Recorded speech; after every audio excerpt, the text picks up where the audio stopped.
Bonjour, je vous présente une nouvelle vidéo sur le mouvement rectiligne sinusoïdal. Il s'agit donc de l'exercice numéro 4 corrigé.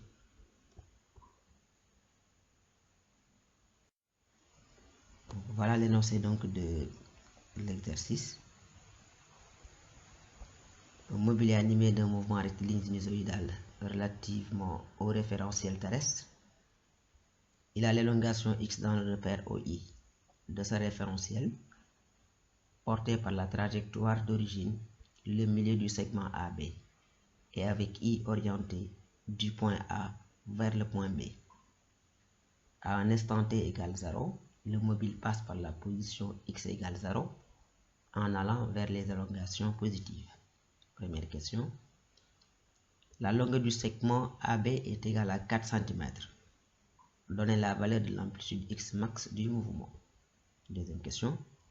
Le mobile repasse pour la première fois par la position initiale au bout de 0,5 secondes. De 1. Déterminer la période t du mouvement. De 2. Calculer la valeur de la pulsation oméga du mouvement. 3. Écrire l'équation horaire du mouvement en précisant les valeurs des paramètres du mouvement. 4. Déterminer l'expression numérique de la vitesse v de t du mobile m. 5. Montrer que l'accélération a de t et l'élongation x de t du mobile sont liées par la relation a de t plus oméga carré x de t est égal à 0. 6. Déterminer la date à laquelle le mobile m passe par la position x égale 1 cm pour la deuxième fois en allant dans les sens négatifs des élongations. Donc voilà l'énoncé donc du problème.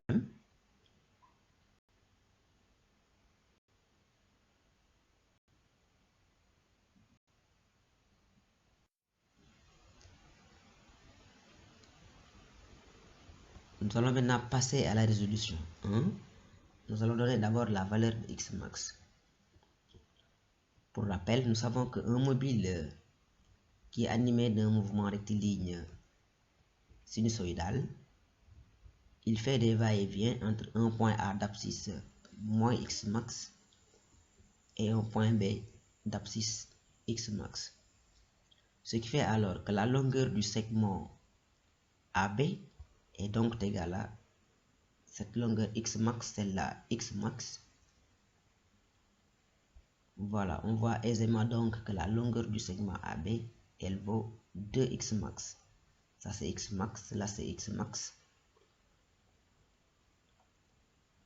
Donc la longueur du segment AB c'est 2x max. Voilà. X max c'est AB sur 2. On fait une simple application numérique. AB étant égal à 4. On trouve x max égale 2 cm. Détermination maintenant de la période. Pour trouver la période, on revient. Alors le mobile, il décrit, n'est-ce pas, le segment OB, il quitte O et arrive en B et revient en O. Cette durée, elle nous est la donnée. Maintenant, s'il continue en A et revient en O, ces deux durées forment tout simplement une période. Ça veut dire quoi? Donc la partie en bleu plus la partie en rouge donc forme tout simplement une période.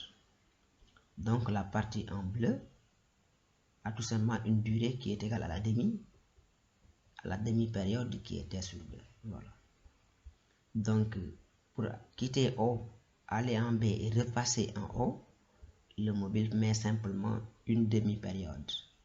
Donc la durée qu'on nous a donnée, c'était sur 2. Donc t sur 2 vaut 0,5. Un simple calcul donne t égale 0,5 fois 2. Et cela donne donc 1 seconde. Voilà.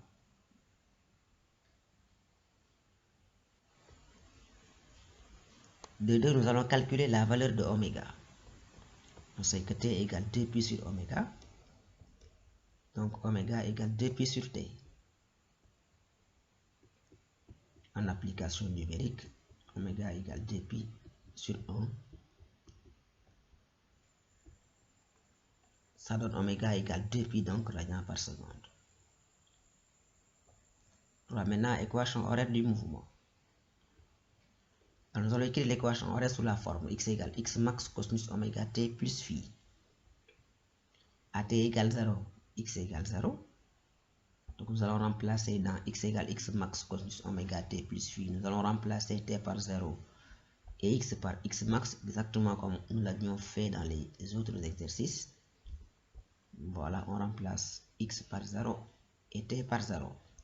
Il va rester x max cos phi égale 0. Donc à t égale 0, x égale à 0. En remplaçant, on obtient x max cos phi égale 0. Si x max cos phi égale à 0, donc cos phi est nul. Et si cos phi est nul, l'angle qui a un cosinus qui est égal à 0, c'est pi demi ou bien moins pi demi. Donc phi donne pi demi ou bien phi égale moins pi demi. Alors maintenant, pour savoir est-ce qu'on va prendre pi demi ou moins pi demi, on prend la deuxième hypothèse. Nous savons que à t égale 0, le mobile se déplace dans les élongations croissantes. Dans ce cas donc, on dérive pour avoir v. V c'est moins oméga x max sinus de oméga t plus phi. Bien, en remplaçant t par 0, on obtient simplement moins oméga x max sinus phi qui est positive. Ça donne ceci. Voilà. Donc si moins oméga x max sinus phi est positive, il y a un moins devant, le sens de l'inégalité va changer. N'oubliez pas, c'est phi que l'on cherche, donc on isole simplement sinus phi. Par conséquent, sinus de phi est négative. Donc il y a deux angles possibles, pi demi ou bien moins pi demi, qui vérifie cos phi égale 0. Maintenant, pi demi, nous savons que son sinus est 1, il est positif. Moins pi demi, son sinus est moins 1, il est négatif. Or, d'après l'hypothèse sur la vitesse, le sinus de phi est négatif. Donc, phi sera tout simplement égal à moins pi demi. Mais nous allons développer tout cela dans le cercle trigonométrique. Il faut bien suivre, vous allez mieux comprendre.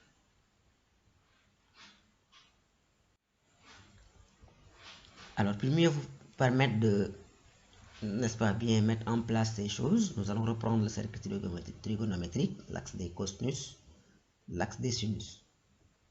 Voilà. Les valeurs 1 pour le cosinus, moins 1 pour le cosinus, 1 pour le sinus, moins 1 pour le sinus. Les angles. Le cosinus 1, l'angle qui a pour cosinus 1, c'est 0.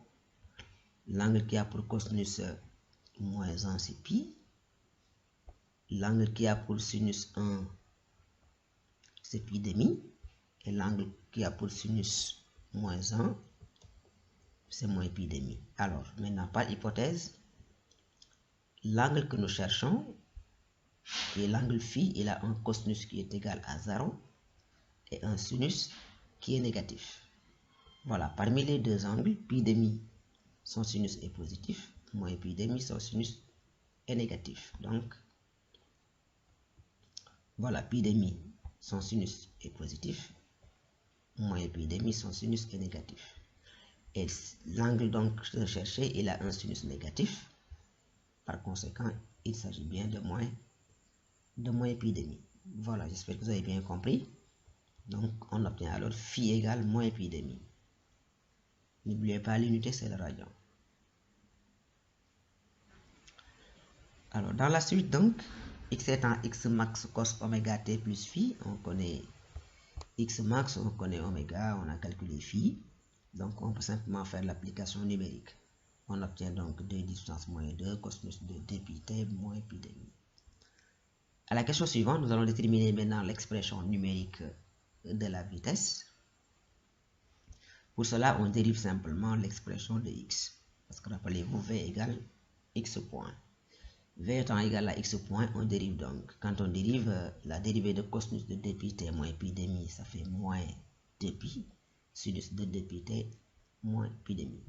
Le 2 pi, si on le multiplie par 2 10 puissance moins 2, ça va faire normalement moins. Donc, on aura alors moins 4 pi 10 puissance moins 2 sinus de 2 pi t moins pi demi. Voilà. Donc, la dérivée de la vitesse donne donc moins 4 pi 10 puissance moins 2 sinus 2 pi t moins pi demi. Donc, voilà l'expression de la vie de la vitesse. À la question suivante, nous allons montrer que a de t plus oméga carré x de t est égal à 0.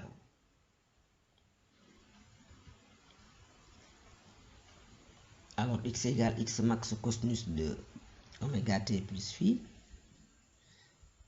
Pour avoir la vitesse, nous allons dériver x. Or, la dérivée, rappelez-vous, de cos oméga t plus phi, ça fait donc moins oméga sinus de oméga t plus phi. Donc, il y aura moins oméga qui sera multiplié par x max qui va donner moins oméga x max.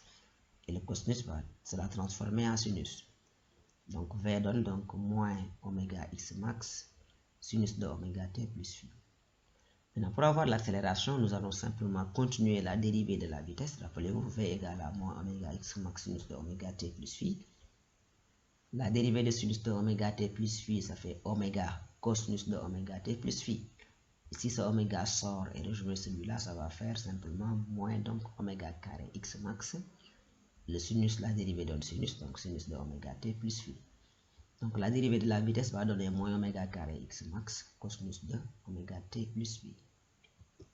Donc voilà a de t, c'était moins oméga carré x max cosinus de oméga t plus phi. J'espère que vous avez bien compris l'enchaînement. Voilà x, voilà la dérivée de x qui est la vitesse, et voilà la dérivée de a qui est, n'est-ce pas, la dérivée donc de v qui donne l'accélération. Voilà. Bien, maintenant nous allons remarquer que dans l'expression de l'accélération, x max cos oméga t plus phi représente tout simplement x. Voilà, dans la suite, nous allons remplacer x max cos oméga t par x. Voilà, cette partie donc x max cos oméga t plus phi n'est rien d'autre que x de t. Alors du coup, on aura alors a de t, c'est égal à moins oméga carré fois ceci qui est x de t. On va écrire dans la suite que a de t égale moins oméga carré fois x de t. Voilà. A de t, c'est moins oméga carré fois x de t. Dans la suite, nous allons transposer le tout dans le premier membre. Voilà, on obtient a de t plus oméga carré x de t est égal à 0. Donc, voilà donc l'expression qui est demandée par l'énoncé. Voilà. Maintenant, à la deuxième question, nous allons déterminer la date du deuxième passage au point d'abscisse x égale 1 cm dans le sens négatif.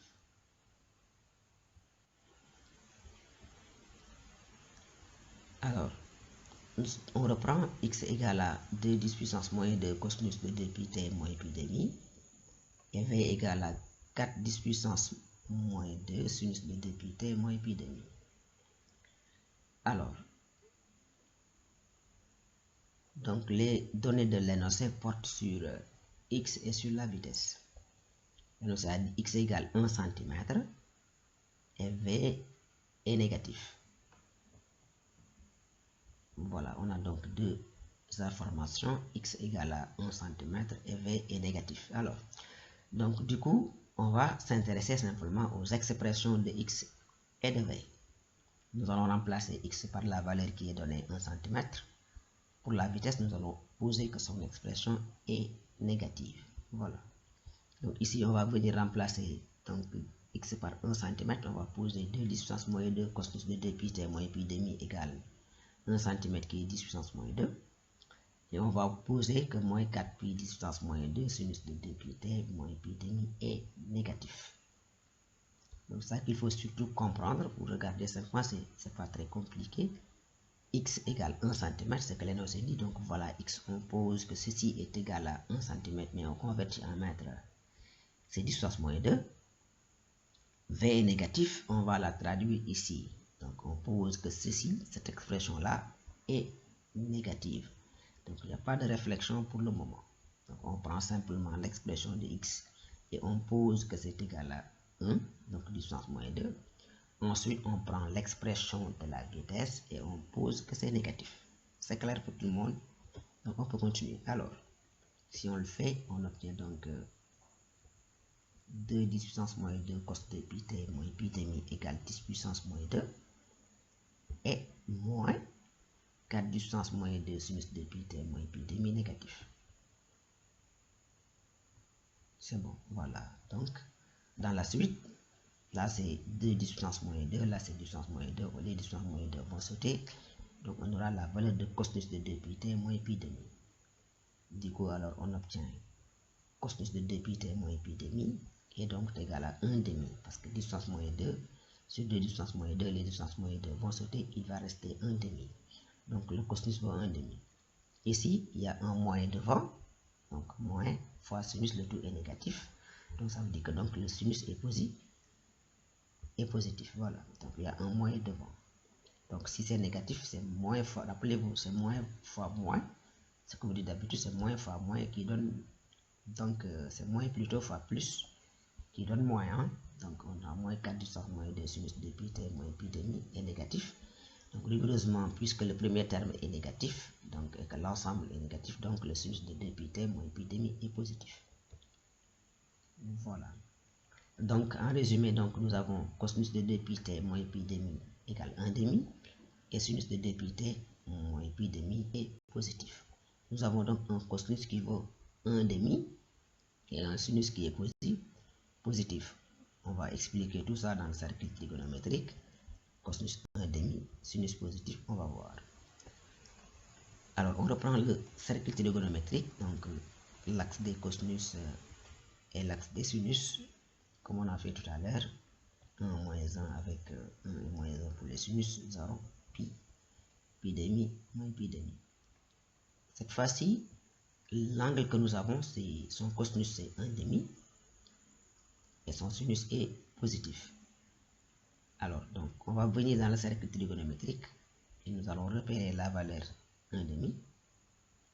Nous allons tracer donc la droite verticale passant par 1 demi. Elle va couper le cercle donc en deux angles, donc 2 points ici.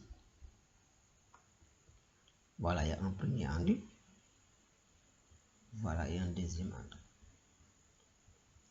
Voilà, donc la droite passant par 1 demi coupe le cercle en deux angles. Voilà, ces angles sont pi tiers et moins pi tiers. Voilà, donc les angles qui ont pour cosinus 1 demi, c'est pi tiers et moins pi tiers. Maintenant, l'angle que l'on cherche, il a un sinus qui est positif. Or, entre pi tiers et moins pi tiers, son sinus est positif, moins pi tiers, son sinus est négatif. Donc, puisque le sinus de 2 pi t moins pi demi est positif, donc il s'agit de pi tiers. Donc, l'angle que nous cherchons, donc 2 pi t moins pi demi, est donc égal à pi tiers plus 2k pi. Est-ce que vous avez bien compris? C'est pi tiers plus 2k pi. Dans la suite, nous allons simplement résoudre l'équation dont l'inconnu est t. C'est un peu simple, c'est pas compliqué. À partir de là, donc ce sera pas compliqué. L'inconnu, il y a une équation donc à une seule inconnue qui est t. Voilà, et nous allons simplement transposer, simplifier les pi. Voilà, et pour trouver t. Voilà, on transpose donc le moins pi demi, ça donne donc pi demi. Si on transpose moins pi demi, ça donne pi demi. Voilà, et donc on va simplifier les pi. Voilà, si on simplifie par pi, il va rester donc 2t est donc égal à 1 demi plus 1 tiers plus 2k. Ce qu'on va faire, on va réduire au même dénominateur. Donc on aura 2t donc égal à 1 demi plus 1 tiers, ça fait donc 3 plus 2, ça fait 5, sur 2 fois 3, ça fait 6, ça fait donc 5 sixièmes. On obtient alors 2t égale 5 sixièmes, c'est 1 demi plus 1 tiers, ça fait donc 3 fois 1 plus 2 fois 1, le tout sur 2 fois 3, ça fait 6, ce qui donne donc 3 plus 2, ça fait 5, ça donne 5 sixièmes. Donc 2t est donc égal à 5 sixièmes plus 2k. Donc t sera donc, on divise par 2 simplement, ça fait 12 ici, et là il va rester k. Donc t va donner simplement 5 douzièmes plus k. Intéressant. Donc les dates de passage au point d'abscisse x égale 1 cm dans le sens négatif sont sous la forme donc t égale à 5 douzièmes plus k. Dans la suite, on va simplement faire varier la valeur de k. Alors, c'est très important. Donc, quand on fait varier la valeur de k, il est important de savoir comment on va faire pour savoir quelle est la date du premier passage, du deuxième passage, du troisième, etc. Alors là, vous faites toujours varier la valeur de k. La première date positive qu'on va trouver va correspondre à la date du premier passage. La deuxième date positive va correspondre à la date du deuxième passage. La troisième date positive va correspondre à la troisième date de passage. Par exemple, si k égale 0, nous trouvons t égale 5 douzièmes, ce qui donne 0,41. Donc attention, on commence toujours par prendre k égale 0. K égale 0. Donc attention, k n'est pas n'est-ce pas, l'indice ou le numéro, bien le rang de passage. Non. Il faut que ça soit clair. Donc k égale 0, on trouve une date correspondante. Donc c'est la première date positive, n'est-ce pas, qui représente la date du premier passage. Par exemple, ici, si on pose, comme vous le voyez bien, k égale 0, on trouve t égale 5 douzièmes. Cela donne 0,41. Et ça correspond à la date du premier passage. Donc, ici, dans ce problème, la date du premier passage, elle correspond à la date à laquelle k égale à 0 et elle conduit à la valeur 0,41. Attention, c'est la date du premier passage, mais k n'est pas égal à 1. Donc, l'indice k ne correspond pas à l'indice au numéro donc de passage. Alors, on va continuer. Donc, si on connaît la date du premier passage, la deuxième valeur de k maintenant, si k égale 1, on va trouver 1,41. Ok, cette valeur aussi correspond donc à la date du deuxième passage. Voilà. 1,41 est la date du premier passage au point d'abscisse x égale 1 cm, donc dans le sens négatif. Voilà.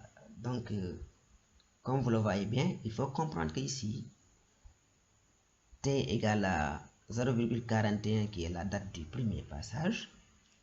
Donc la date du deuxième passage, si vous le voyez bien, on pouvait ne pas remplacer. On pouvait simplement déduire si t égale à 0,41 secondes est la date du premier passage.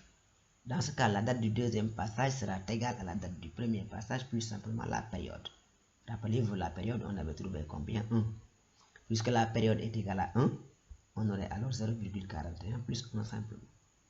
Et 0,41 plus 1, ça donne donc 1,41. C'est pourquoi cette date de deuxième passage, on pouvait la prévoir en ajoutant à chaque fois la période, n'est-ce pas, au passage près, à la date du passage précédent. Voilà la date du premier passage, c'est 0,41.